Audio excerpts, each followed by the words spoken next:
You have $5 million and a man's phone number on a card, and you think the hardest part is behind you. It isn't. This is your life inside a family office. The private machine the very rich build to manage what they can no longer count themselves. And it runs from $5 million to 500. You will go from one man writing your entire net worth by hand on a single index card to an institution with your name carved over a door and exactly one client on its books. That client was created the day after you signed the first papers. It has no birthday and it does not die. By the last level, you will own everything it touches and command none of it. Level 0. You and your brother Danny built something and sold it, and the wire hit on a Tuesday. And for one afternoon, the money was just money, sitting in a checking account with your name on it, a number you could read top to bottom. You took Danny to a diner and split a check for $11 and laughed because you could have bought the diner. That afternoon is the last time the money is simple. You will spend 40 years trying to find your way back to that checking account, and you never will, because the first thing wealth does is stop being a thing you hold and start being a thing that holds you. Level 1. $5 million. The card. The man's name is Eldon Marsh, and the first thing he does is take a weight off your chest you did not know was there until it lifted. $5 million sounds like freedom until you are the one deciding where it sits, and the deciding turns out to be a second job you never applied for.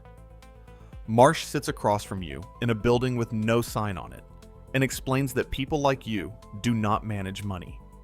They hire people who do. It is the most relieving sentence anyone has ever said to you. He runs a multifamily office.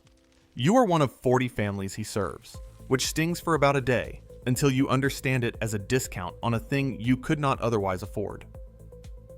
At the end of your first quarter, he takes out an index card and a pencil and writes your net worth in small, careful numbers and slides it across the table, because he believes a man should be able to hold his whole life in one hand. You can. The card says $5,160,000. You sleep better than you have in a year.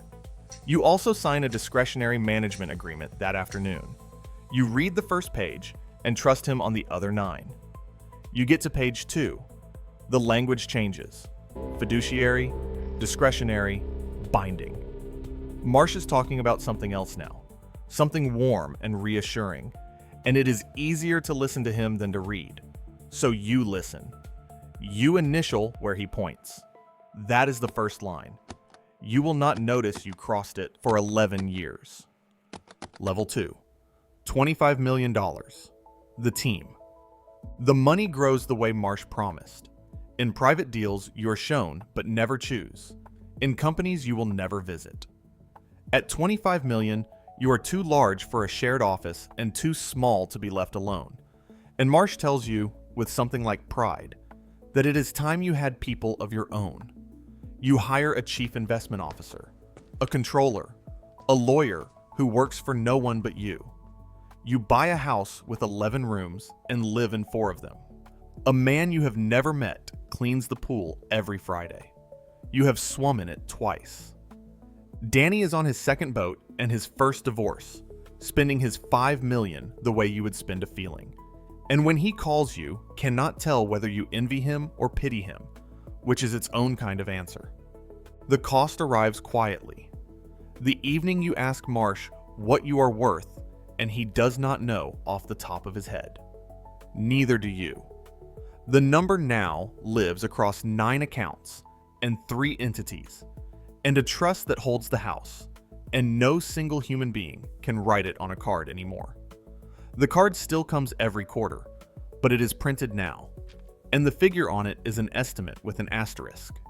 You have more money than you have ever had, and for the first time, you cannot feel it.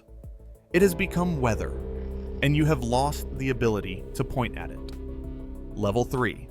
$100 million. The trust. At $100 million, you cross into a different country, the one where you do not hire a family office. You become one. Marsh helps you stand up your own firm, your name over the door, 12 employees whose entire job is you. Then he sits you down and explains that a fortune this size is not protected by a man. It is protected by a structure, and the structure is a trust, not an ordinary one. A perpetual trust, settled in South Dakota, a state that long ago abolished the law, saying a trust must someday end. This one can run 1,000 years. It is built to outlive your grandchildren's grandchildren. It is the only thing standing between your family and the oldest rule in money. 3 generations is all wealth gets. Shirt sleeves to shirt sleeves. 7 families in 10 lose it by the 2nd generation. 9 in 10 by the 3rd. The trust is how you cheat the rule. You could say no. You could keep the money in your own name and let your children inherit it the ordinary way. Watch the tax take half and the rest scatter. For about a minute, you consider it. Then Marsh says the word grandchildren, and you think of your daughter Nora, 6, who will not sleep until you are home, and you sign because no one has ever built a structure to protect the people they love, and then refuse to finish it. Here is what no one says out loud as you sign. The trust is now the client. From this afternoon forward, Marsh and his 12 employees owe their loyalty not to you, but to the document. And the document has exactly one instruction, which is to survive. You did not hire a family office to serve you. You incorporated the thing that will replace you. You paid for it, and you signed where it told you to sign. Read your first card again. 5,160,000 in pencil, in a man's hand. That money was yours. This money has a mind, and the mind is not yours. Level 4, $250 million. The Council. By now, there is a family council and a family constitution. 20 pages your lawyer drafted that tell your own children how they may speak about money at the dinner table. Your daughter Nora is 19 and has been to 3 rising generation retreats, weekends in Geneva, where the heirs of other families learn stewardship and governance. Learn the words steward and legacy until those words sit in the place ordinary feeling used to sit. She is being raised beautifully, and she is being raised by the office. When she wants something now, she does not ask you. She emails the council. You found out she was engaged from a calendar invite. You tell yourself you did this for her. You did. You also did it to her. You took a girl who could have inherited a checking account and a story about a diner, and you placed her inside a 1,000-year machine before she was old enough to decline. And you called it the greatest gift a father can give. The cruelty was never cruelty. You read the whole Constitution this time, every page, and you signed it anyway.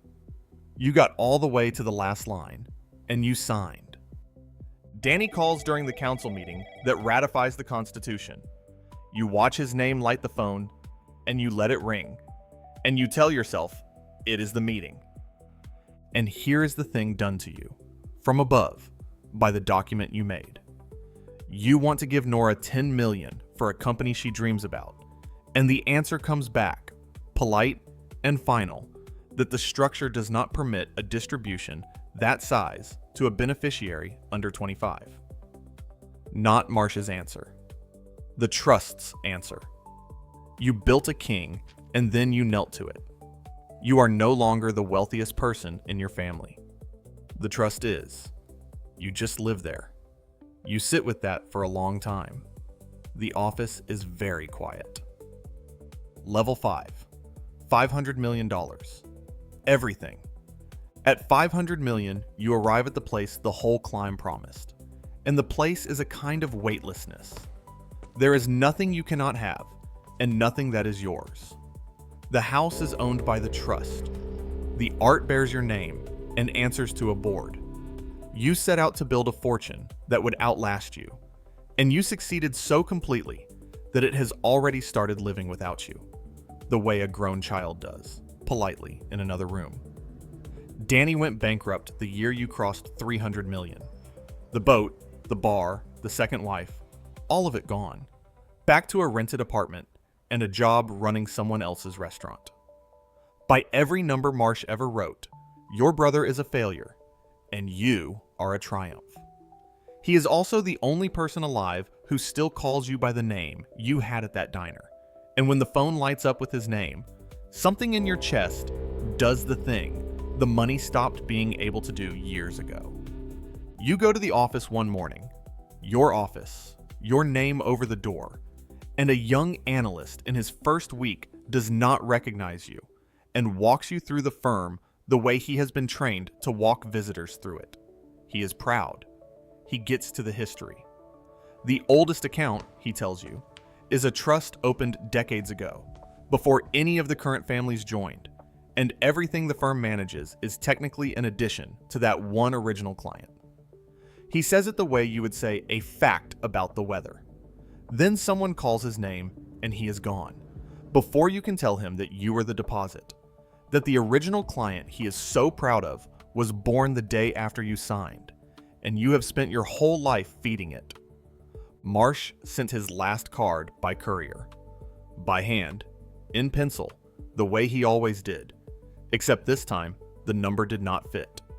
He ran out of card, 490 million, and the rest trailed off the edge in smaller and smaller figures until the pencil simply stopped, and you understood that this was why he was leaving.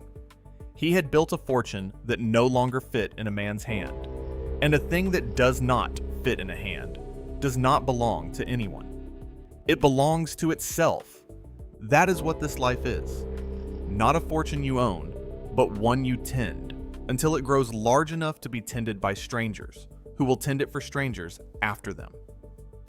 If this got to you, subscribe and drop a like. There is more coming. You spend your whole life trying to give the people you love something solid to hold, and the better you do it, the less of it they can hold, until you have handed them a 1,000-year machine and a card with a number that runs off the edge. Everyone does a smaller version of this. You just had the budget to do it at scale. Somewhere a man and his brother are splitting an $11 check at a diner, laughing because they could buy the place. One of them already has a card in his pocket with a phone number on it. The other one doesn't. In 40 years, only one of them will still know what he is worth, and it will not be the one with the card.